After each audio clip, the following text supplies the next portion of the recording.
Pod Me If You Can is brought to you by The Glove by Australian author David Farrell. Head to facebook.com/theglovebook for more information. Welcome to Pod Me If You Can, I'm David Farrell. Today on the show, it's from this 5-pack of drama films. I've decided to watch the first one at the top there, Shopping, which stars Jude Law, Sadie Frost, Sean Pertwee, and Sean Bean. Pardon me if you can. Movie reviews. Billy, Jude Law, is fresh out of prison and back to stealing cars with partner Joe, played by Sadie Frost. Billy goes out night after night shopping for cars, chasing an adrenaline high. When he collides with Tommy, played by Sean Pertwee, things become fatal. So this was Jude Law's first film as a leading man, and it was also the film he met Sadie Frost on, and the two later got married. It's also directed by Paul W.S. Anderson, who went on to direct the Resident Evil films and Mortal Kombat right after this. Now this is a world of disaffected youth, full of seedy nightclubs, dark clothing.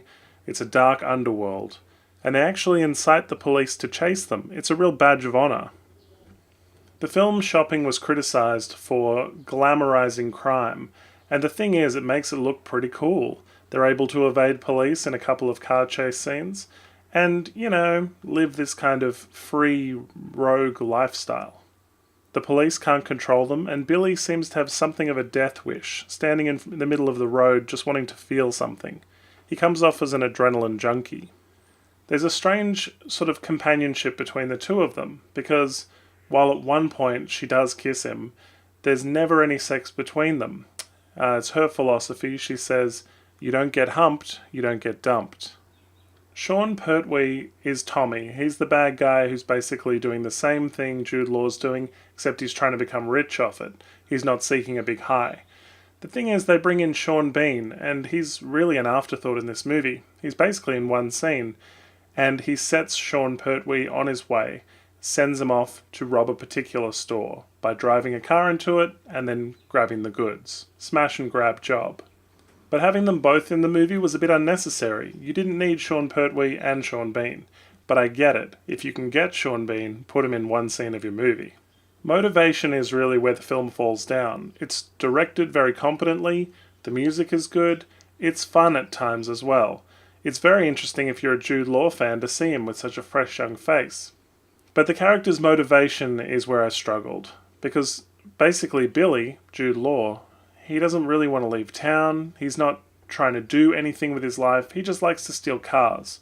And he gets a high from it.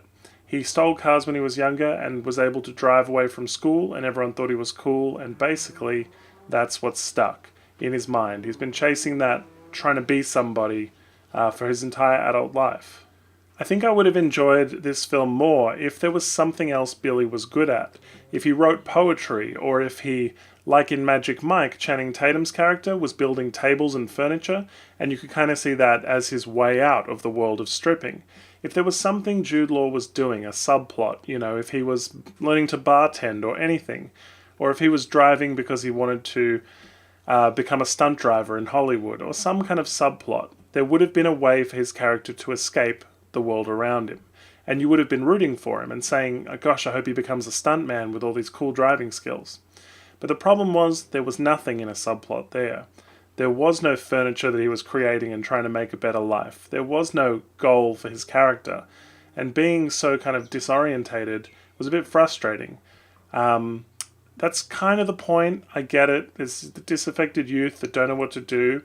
But it would have been really great if somebody saw some potential and there was a way out for his character. Even if he doesn't get that way out, it needed to be there for us to care and for us to be invested. The best line of the movie for me came from the scene where she kisses him for the first time, and Billy's response was a cutting line. Come on, Joe, this isn't the 90s. Sex isn't safe anymore. Implying that she has something, or he has something, and that they're going to catch it from each other, so they shouldn't have sex. Billy decides to try and do one big score at the end because no one else has, which is not really a reason to do it. And the thing is, he wants to become some kind of urban legend. It's him against Tommy, and he just wants to show him up.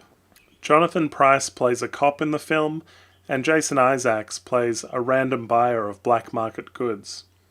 Interesting to note as well, the lead role almost went to Ewan McGregor. Shopping was an interesting film. It's good to see Jude Law in his first leading role. He holds up, he carries the film on his shoulders in a way. Sadie Frost and he obviously had chemistry leading towards actually getting together off screen. The film feels like Gotham City at times. There's scum everywhere. It has a very dark look that I appreciated, and I liked the kind of whole tone of the film. Sean Pertwee, he does a lot of shoulder acting, which I really appreciated. He really slinks into character here and there. It's fantastic to see. There was too much in the villain department with 2 or 3 villains. Everyone was a bit expendable, and it was a little unfocused in its goals. You just wanted something for Billy to do. You wanted a means for him to escape. I was watching it saying, he doesn't even want to drive away from town. He could steal a car and he could just drive one town over where no one wants to kill him or hurt him. But he's content to stick around, not even because his friends are there. They will come with him. The problem is that you're watching a movie where a guy has a death wish and he's an adrenaline junkie. It does glamorize crime, but it's a good film and it's well made, and you can see why the director went on to do Hollywood films. Thanks for watching. If you like what you see, please hit the subscribe button.